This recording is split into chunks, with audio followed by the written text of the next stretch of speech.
Hey, welcome back to another video. This is a paid request from Murray. Thank you so much for that. For those interested in requesting any type of movie review, re-review, tier list, ranking, video game playthrough, random thoughts, streams, commentaries, tier list, rankings, whatever the case may be, feel free to send it either directly to my PayPal. I do have a CashApp as well. Links are down below in the info box, and I will get to it as soon as I possibly can. And for those who sent them, thank you. I do appreciate it. I did PayPal or Cash App. Links are down below. I did thank you for your patience, your generosity, everyone. I really, really do appreciate it. But Murray wanted me to react to this stuff he typed up in a file that he sent about the lost scores of Jerry Goldsmith. And he did want me to read through it, not skip around or anything. So I'm like, okay. And also give my thoughts while this is going on. So I think he wanted me to read it verbatim too. So I'm like, okay, just have to let me know ahead of time, and that's fine. Definitely got the water here because my voice goes a bit dry, but just trying to find the best way to scroll down. Okay, there you go. Well, so here we go. The lost scores of Jerry Goldsmith. Jerry Goldsmith was one of the finest film musicians of his time. I agree. Love Jerry Goldsmith. From even ones he did for Teen Solomon's Mines with Richard Chamberlain, Leviathan, Runaway with Tom Selleck, let alone Alien, Star Trek the Motion Picture, the Rambo trilogy, Total Recall.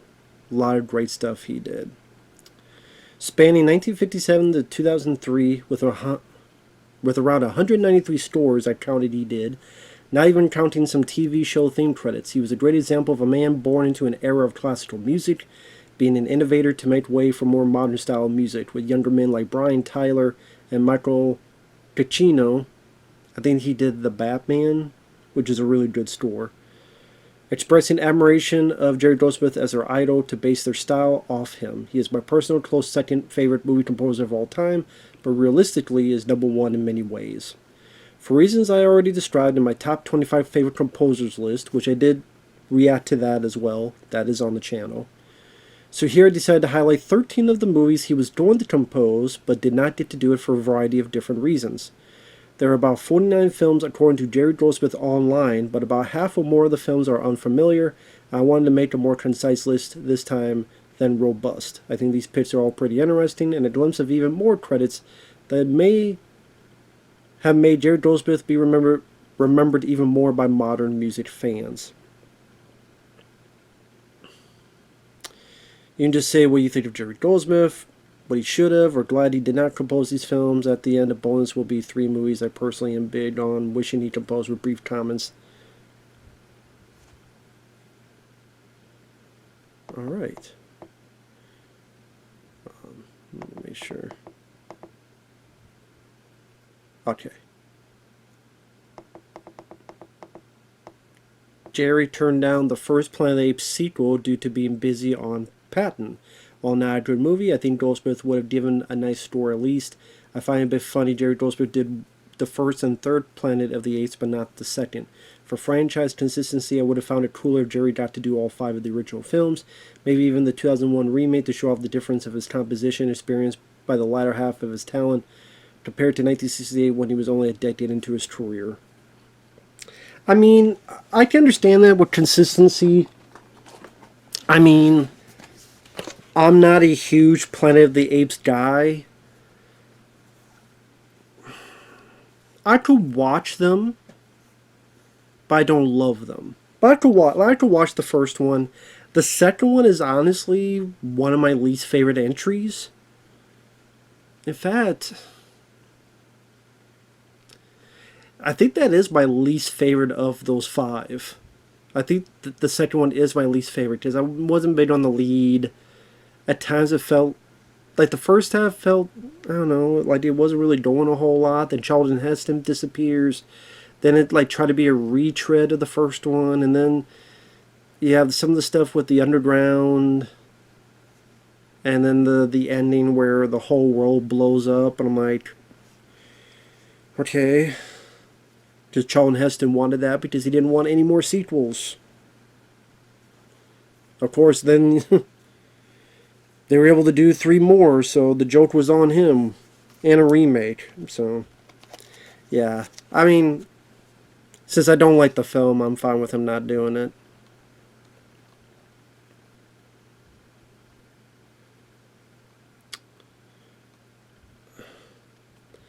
He was offered the job. Oh, The Spy Who Loved Me.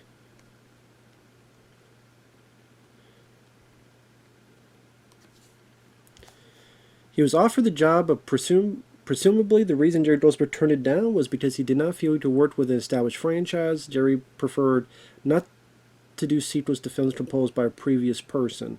The exception being Psycho 2. I did get behind that, I guess, but I still think Goldsmith would have given a great 007 score. He actually did, as his first TV movie, work the score to a 1954 version of Casino Royale. I think this was a bit of a missed opportunity, but his schedule seemed filled with 6 movies he composed in 1977. I would have personally gotten him to do the score for Timothy Dalton's 3rd James Bond movie or GoldenEye. Well, first, I mean, it would have been great to have a 3rd Timothy Dalton movie. That was James Bond. But, yeah, Jerry Goldsmith, I think he would have been cool to do a James Bond film. That's kind of such that he didn't. But see, that doesn't make sense because he says he preferred not to do sequels to films composed by a previous person, but he did Supergirl, which is kind of his take on John Williams' Superman. And Supergirl is in that universe because there's Christopher Reeve reference, there's a picture of him, and what's his name? Jimmy Olsen from those movies is in that Supergirl. So if he could do Psycho 2 and he did Supergirl, then yeah, I don't understand why he would not do a James Bond film. That doesn't really make sense, especially when it's like a new James Bond. So it's a sequel, but you just still kind of look at it as your own. Yeah, let's say, hey, come do the Pierce Brosnan, and then you do Tomorrow Never Dies and other stuff, and those could be your era of James Bond. So yeah, I don't agree with Jerry Goldsmith's reasoning, and again, it doesn't make sense because, like you said, he did Psycho 2, he also did Supergirl. So how could he be fine doing Supergirl but not James Bond?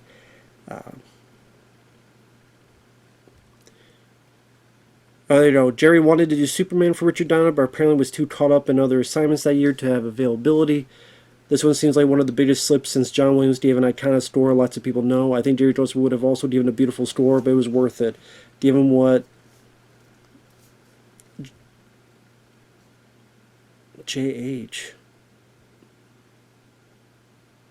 I think he meant J.W., John Williams, achieved with not just a Superman theme, but the Superman theme.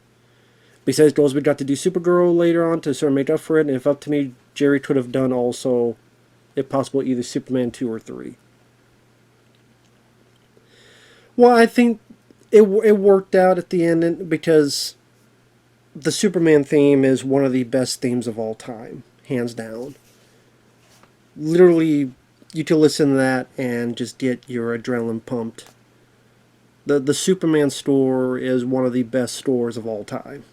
It truly is. And I go back and forth as to what my favorite John Williams score is. Sometimes I say Raiders of the Lost Ark. Sometimes I say Superman the movie. Feel like, not Star Wars? The score to Star Wars is great, but it's either Raiders of the Lost Ark, Jaws, or Jaws. It's Raiders, Jaws, or Superman. I don't know which is my favorite John Williams score. But yeah, Jerry Goldsmith, at least we got to hear what his version might have been, which was Supergirl. Now, that music could have worked for Superman 2 or 3, but I think they would have still wanted keep the Superman theme and build upon it. And maybe Jerry's maybe he still would have wanted to do his own, create his own theme. So,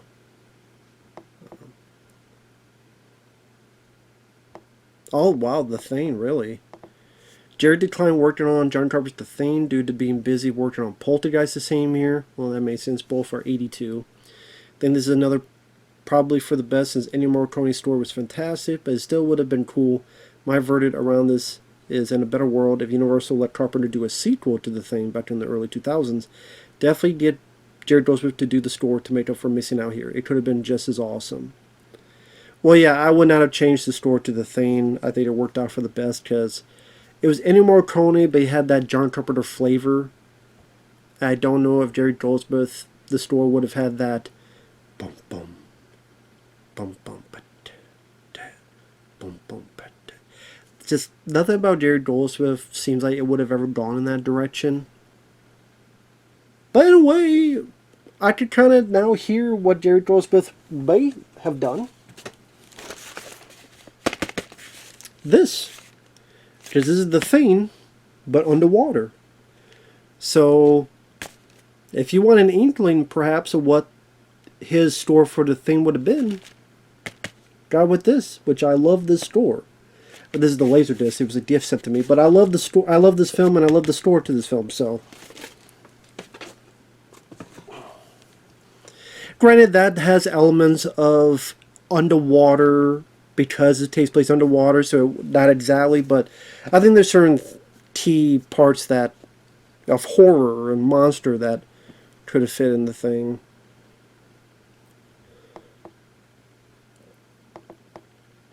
But yeah, I mean, would I have been curious to see what he would have done with The Thing? Absolutely.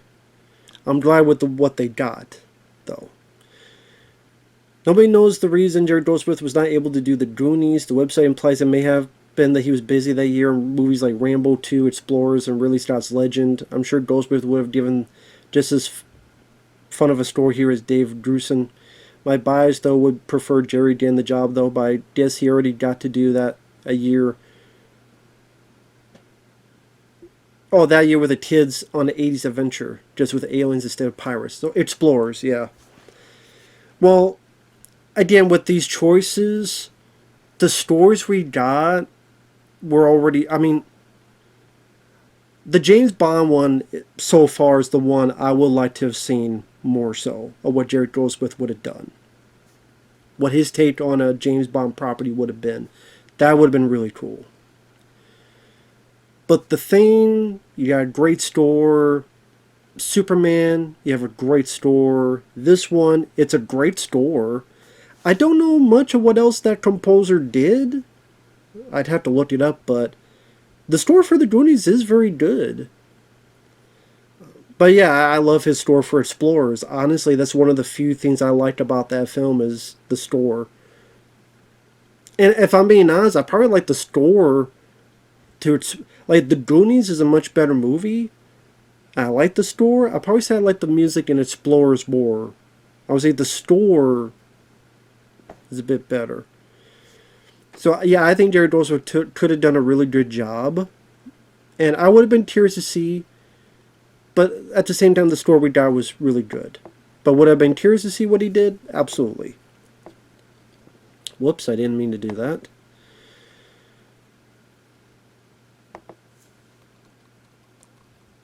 Okay, gotta go back. Okay. Dropped Poltergeist 3 apparently due to the cut down in budget. It would have been nice if he did the whole trilogy, but doing the first two is fair enough. I have no comment on this movie since I admit I have not seen it. Mainly out of this to the list since it's a franchise. Jared Goldsmith kicked off and nearly did the whole original trilogy like he did with Omen and Rambo. Yeah, he did through 3 Rambo films. So it's because so they cut the budget and that's why he didn't come back. Okay. Yeah, I guess that makes sense. I mean, the movie sucks. You could tell that Carol Ann, she got a little bit of weight on her, and sadly that reminds you that she was going through stuff. She was puffy because of what was going on with her body that sadly led to her death. So it's depressing to watch in that front.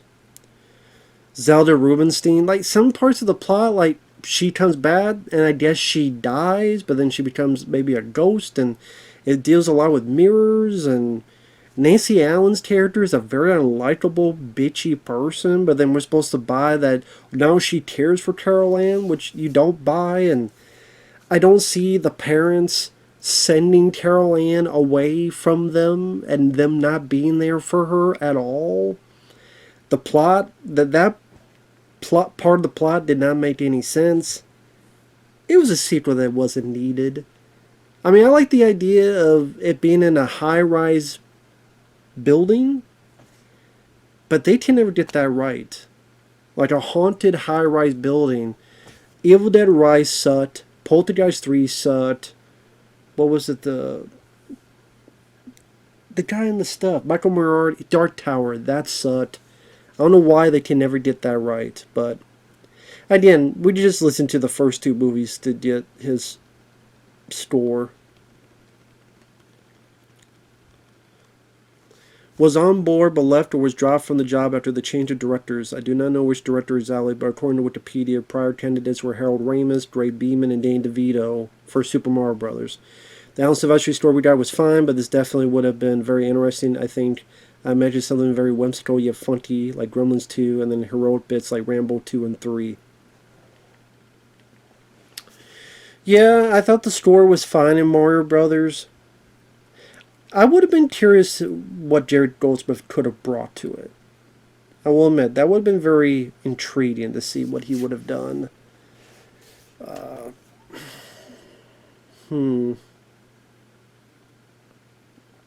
Yeah, I don't know what it would have sounded like. I don't know, I mean, that would have been cool to see him do. I don't know again what it would have sounded like. I don't know if any of it would have sounded like Rambo 2 or 3, though. I don't see that happening.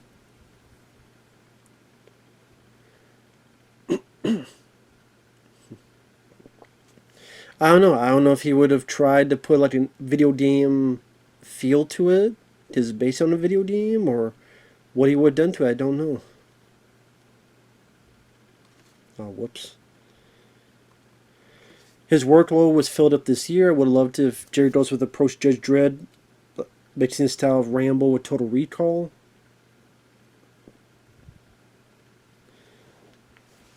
Well, I'm curious about something.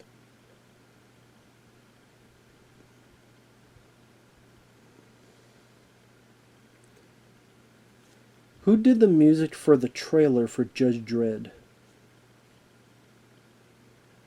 That's what I thought.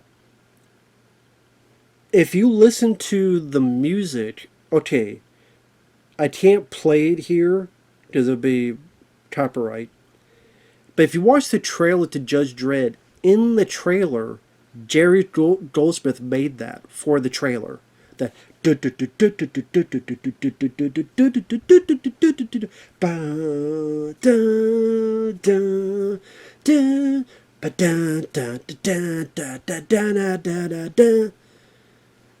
if you listen to that trailer, you listen to that music, just type up Jerry Goldsmith Judge Dredd trailer music.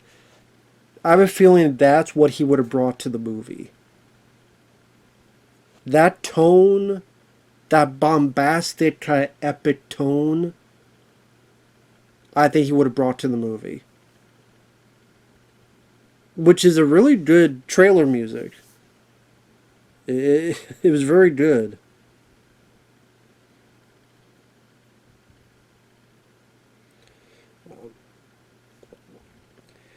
And yeah, if he approached it that way, that would have been cool to hear. So, yeah, I definitely would like to have seen that. I mean, the movie still, I still would not like the movie, but... So Goldsmith approached the first director, Patrick Reed Johnson, to helm Dragonheart Store, but then the director switched led to Randy Edelman to end the composing job. What are your thoughts on the movie? I will definitely say Jerry's music style would have fit this medieval fantasy dragon setting like a glove. This could have been the closest Jerry got to doing a Lord of the Rings-like composition. He already did the previous year, the movie First Night, starring Sean Connery.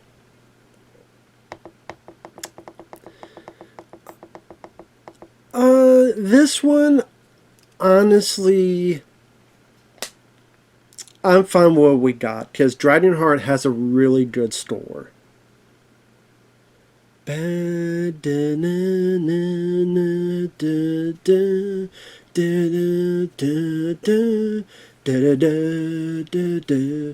was used in like every like serious, like trying to be Oscar movie, trailer for Patch Adams, trailer for Anna and the Teen, trailer for some of these other movies that we're gonna try to go for the Oscar. That emotion. Ba-da-da-da-da. So it's a very good score already. So I'm fine with the guy they got because he did a really good job. With any of these movies, what I've been curious, but I mean, again, when it's a movie like Superman, The Thing, yeah, I would have been curious in an alternate world what his score would have looked like for all these movies. But since we already got great scores for those, I don't want to change them. Poltergeist 3, sure, because the score that was in there, I don't even remember. Mario Brothers, yeah. I would like to have heard what Jerry Goldsmith would have done. Judge Dredd, absolutely. But Dryden Heart, it's a really good score. I would keep it. Now, this is a big one. Goldsmith was willing and wanted to do Starship Troopers because he liked working with him on Total Recall and Basic Instinct, but his agent declined the offer without Jerry's knowledge. Hope he fired his agent after that. This one I'm a bit torn on since I really would want Jerry Goldsmith to have done this since the adds to his credits were Verhoeven and been Goldsmith's best chance ever to do a score like Aliens, but Basil Polidorus did give a great score too.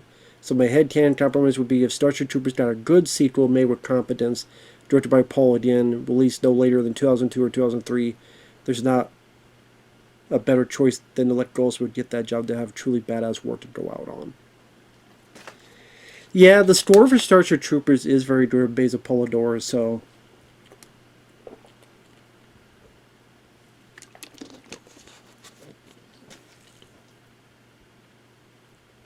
we were in good hands with that.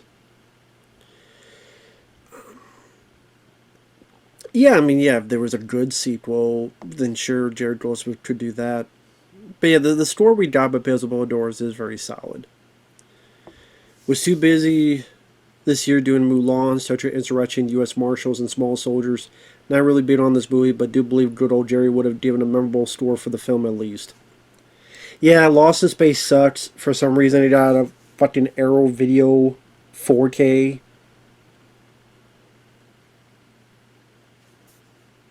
What are the features on the Lost in Space 4K by Arrow Video?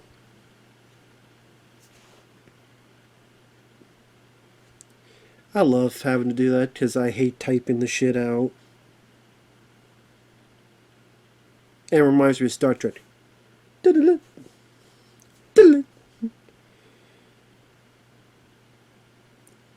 Stephen Hopkins, new interview. D.P. Peter Levy, new interview. Ativa Goldsman, new interview. Supervising art director, new interview. Sound of Space, newly filmed interview. New video essay. For fuck's sake.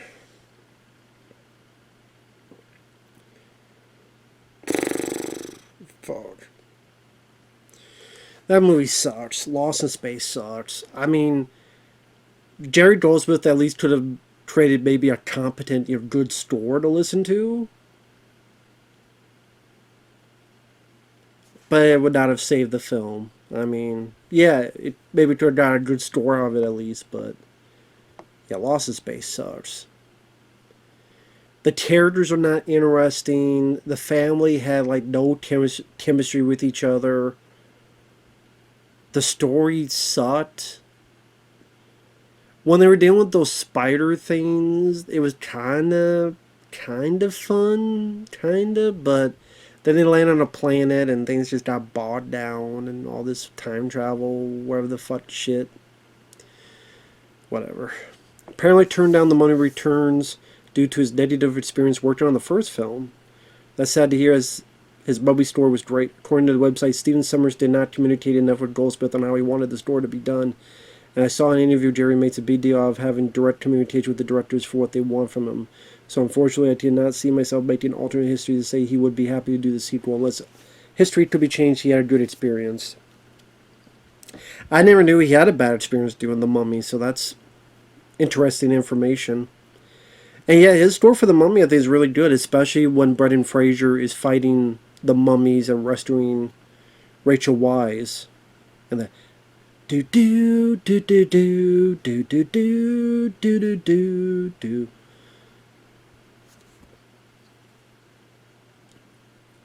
So the director didn't talk to him enough. Which is weird because he worked with him before on Deep Rising. So he must have communicated with him enough on that one. Because again, they worked together on Deep Rising, and then I don't know, maybe the Mummy, maybe the director had more pressure because this is like more of the big break. He's got a bigger budget, and Deep Rising flopped, and it's like, man, if this flops, I'm dead in the water, and I don't know. But I mean, you know, we got the story in the first movie at least, so there's that. And lastly, to note, Lara Croft Tomb Raider. This would have been cool. Jerry declined the offer because his ill health was catching up to him at this point. But I imagine this would have been a score with much more personality to see the old man show he had what it took to be cool with the times of the early 2000s. I also really like the score we got by Graham Revell, especially the opening training music fighting the robot. Well, when she's fighting the robot, was that the score or was that a song that was picked?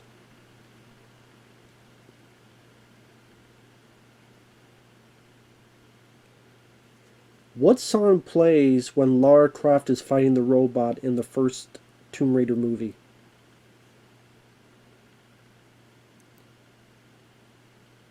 Speedballin' by Outkast.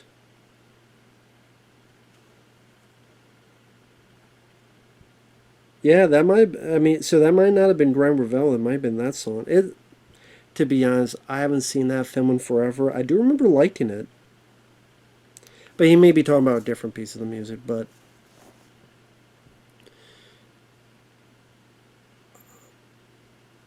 I don't remember the actual score of the film. So yeah, I mean, Jerry Goldsmith, I would love to have heard what he could have done with that. My three main picks for films I would love to have had him done that he never was considered for, to our knowledge. I think his style would have fit Jurassic Park 3 like a glove, from the chase action to recuperating moments. I will save my bigger thoughts for later, since I did a personal video of many Goldsmith music pieces over Jurassic Park 3 action scenes to request as a reaction to another day. Really? Really? A personal video of Goldsmith music pieces over Jurassic Park 3 action scenes? I would like to react to that. Please do, Murray. If you see this, please do. I would like to see that, or react to that. I'd really like that. That'd be really cool. I don't know if they're able to get on YouTube. Maybe Google Drive or Mega could send it through there too if you wish to do that. But yeah, I would love to do that. Leviathan, D-Rising, I think proved if Jerry got to do Jaws 3, it would have been the best score outside of the first film. I suspect he would do a similar beat to John Williams, but then also probably more leaning on horrific. I speculate this would have made it a neat little trilogy of sea monster movies for Jerry Goldsmith. I actually like the score to Jaws 3. To be honest, I would have him do Jaws 2, because I wasn't big on the score for Jaws 2. Like, Jaws 3, I actually like the score to that more than in Jaws 2. So I would switch it up. I would have him do the score for Jaws 2. I think that would have been cool. Like he did for Psycho 2.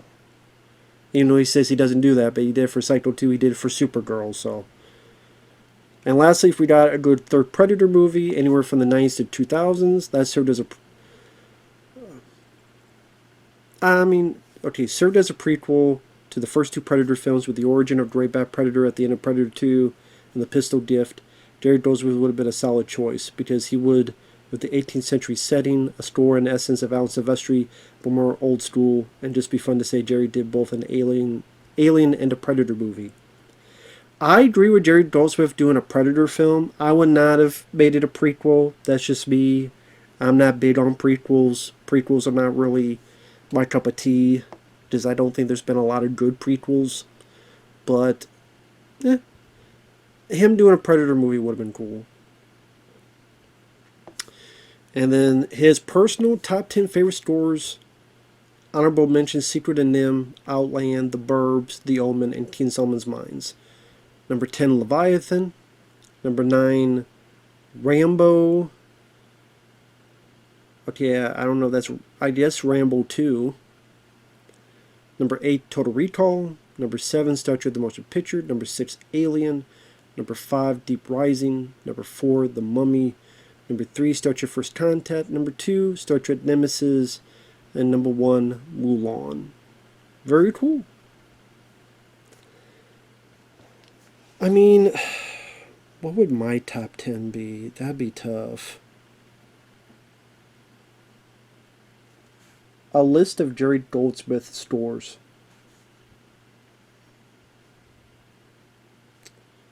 Not Jared. Give me a list of Jerry Goldsmith stores. No. Stores, not stores. I said stores. Fuck face. God damn you. God, I mean, let's see.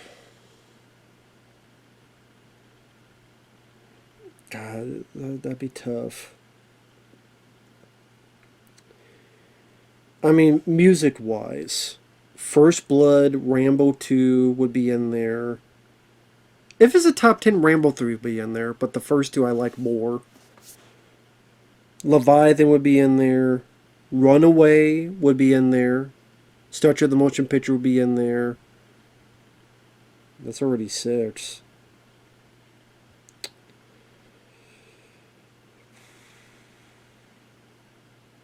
Yeah, that's already 6. God. That's only 4 more choices. Yeah, the 3 Rambos, Star Trek the Motion Picture, Leviathan, Runaway.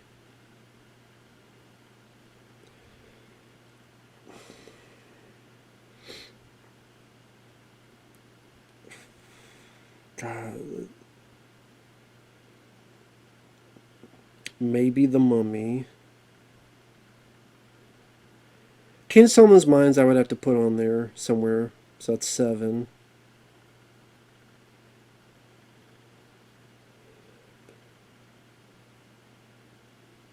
You know, as a store, Explorers I have to put on there somewhere. So that's 8.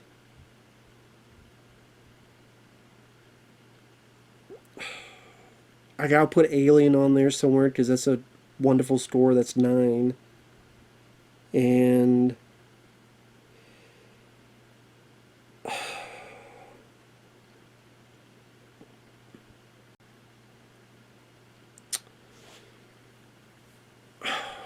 maybe Gremlins or Total Recall. God, that's tough. It's tough because he did a lot of great work, but yeah, of these, I would say the ones I'd be the most curious about, I mean, a Predator film and Jurassic Park 3, that would have been cool.